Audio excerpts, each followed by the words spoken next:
So someone sent me the Billy Dean song, Never Back Down, which is a campaign song for Ron DeSantis. And that is 3 minutes and 5 seconds of my life I ain't ever getting back. So thank you very much.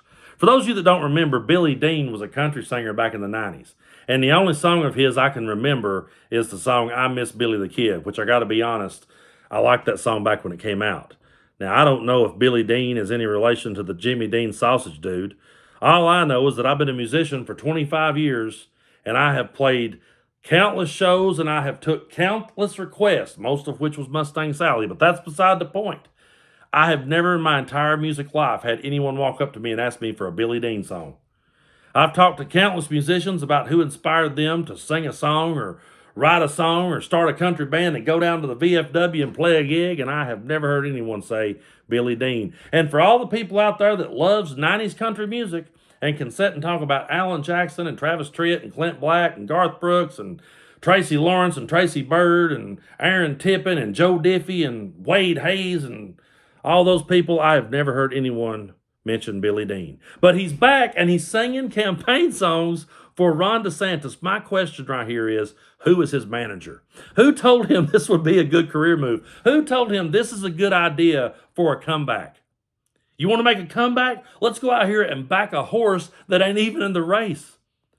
Ron DeSantis is losing his ass to Donald Trump. Why would anyone think writing a campaign song for him at this point in the game when he was on stage the other night looking like he was about to cry the entire time he's debating Nikki Haley? Why would anyone think that was a good idea? Now, I don't know if Billy Dean wrote this song or not, but we're going to read the lyrics, we're going to break them down, and I promise you it's going to be hilarious. But I'm not going to tell you to go watch the video because, again, it's 3 minutes and 5 seconds of your life you'll never get back, and old Brando wouldn't want to do that to you. But we're going to break down these lyrics because I want to point out just how ridiculous they really are. Oh, and the video starts, by the way, with them chanting. They show like Ron DeSantis walking toward a stage and the crowd's going, USA, USA. It feels like you're back watching wrestling in the 80s and Hulk Hogan's wrestling the Iron Sheik. I mean, that's what it looks like. And then, of course, Billy Dean starts singing these words. If you've had enough of the same old crowd and you want to rise up, well, the time is now. The fight is tough, got to stand your ground. If you still believe in the American dream, never back down. And then he goes, never back down, never back down, never back down. If you still believe in living free, never back down. Well, let's take a look at that verse, shall we? If you've had enough of the same old crowd, you're talking to Ron DeSantis' crowd. So which crowd are you referring to? Same old crowd? Who are you referring to? Ron DeSantis doesn't have a crowd. Ron DeSantis couldn't draw a fly in a shit factory. Who are you talking about? Rise up, well, the time is now. The fight is tough, got to stand your ground. You know they're going to mention the American dream. That's definitely going to be in there. But after he says all that stuff, he finally gets to a verse. Here we go. They shame us just because we love our country, attacking everything that we hold dear. They shame us for our faith, our flag, and our family. So why the hell are they living here? First of all, let's break this down. We don't shame them because they love their country. We shame them because they're trying to do away with democracy. We shame them because they're trying to install a dictator. We shame them because they're trying to take freedoms away from people that they disagree with. It's got nothing to do with them loving their country.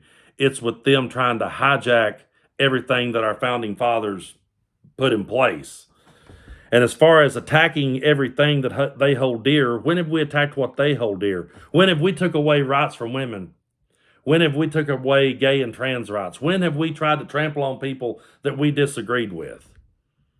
That's Ron DeSantis' entire act is attacking people. He's the guy trying to ban books. He's the guy trying to rewrite history. He's the guy telling black people that they got carpentry skills out of slavery.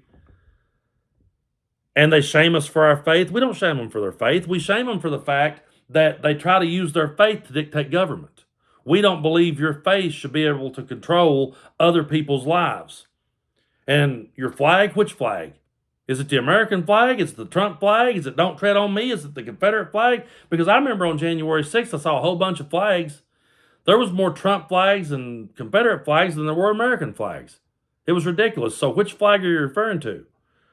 And then they always have to go into, why are you still here? If If you don't love it, leave it. You know they're going to say that in a song like this. But let's go to that last verse, because he kicks back and repeats all the, if you've had enough and you want to back down, whatever. So he comes into his last verse and he says, they put themselves above the love of country. I don't even know what the hell that means. And the ones who sacrificed against all odds. Guess what he's going to rhyme with odds? You got any idea? Does anybody have any idea what this guy is going to rhyme with odds? We came from the greatest generation. We believe in one nation under God. Okay, I don't know what the hell they put themselves above the love of country. I mean, we love our country just as much as the next person. We're trying to make it available to everybody and not just a select few. And as far as the ones who sacrificed against all odds, liberals, Democrats, progressives, whatever you want to call us, we're all for veterans. We have the utmost respect for them. We don't mock prisoners of war. We don't call veterans suckers and losers. Trump sat back and allowed bounties to be put on American soldiers' heads. Joe Biden has helped the veterans. He's helped the troops. And we've sat back and watched as Donald Trump has made a complete mockery out of it. So don't come at us that we don't have respect for the military. And you're from the greatest generation. I mean, if Billy the Kid was a country singer in the 90s, what is he? He's late 50s, early 60s maybe. So he's not from the greatest generation. He's probably Gen X. He's not from the greatest generation. And believe in one nation under God, of course. You wrote the word odd, and you had to throw God in there somewhere, so we knew that was coming. And then, of course, it just kicks back and repeats the same old shit. But yeah, that's the new song from Billy Dean.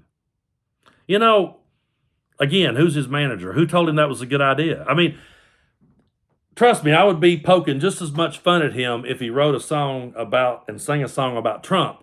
But at least Trump's the front runner. You know, maybe you could write something about it all being a witch hunt and blah, blah, blah. But Ron DeSantis, at this point in the game, that's your idea of a comeback. I cannot make it make sense. And have you noticed that while people on the left has someone like Taylor Swift, who is a relevant artist to today, everyone that ever backs the Republican Party is just always washed up singers from the 70s or 80s or 90s that no one's heard of and remembered, and we wouldn't remember them if they didn't sit and spew that kind of political rhetoric. I mean, the Van Zant brothers, Johnny and Donnie, they did the song Sweet Florida. I ain't even going to address that hot garbage, but at least they did it back when it looked like Ron DeSantis might have a chance before he walked out there in his high heel boots and just fell straight on his face. Billy Dean never backed down. Yeah, and you gotta ask yourself, is this the hill you want to die on with Ron DeSantis? Make it make sense.